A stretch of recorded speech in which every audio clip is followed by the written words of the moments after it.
நம்ம எல்லோருமே பெரிய ஜெயிலில் இருக்கிறோம், அவன் சின்ன ஜெயிலில் இருக்கிறான்.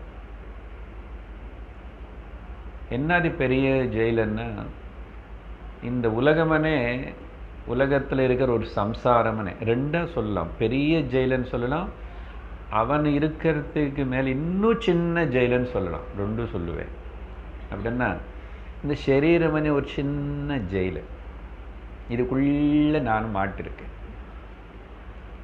அப்புறம் இந்த சரீரம் எங்கே இருக்கு? இந்த பெரிய ஒரு உலகமனே ஜெயிலுக்குள்ளே தான் இருக்கு. ஏன் ஜெயிலுன்னு சொல்லுவீங்க அப்படின்னா, நம்மளும் தவறு செஞ்சிட்டோம். ஏதோ என்ன தவறு செஞ்சோம்? நான் ஜீவ அనే భావத்தோட நான் சரீரம் அనే భావனை நினைக்கிறது தவறு. அப்படி செஞ்ச அந்த தவறுக்கு பனிஷ்மெண்ட் தான் அனுபவிச்சுக்கிறது தான் இந்த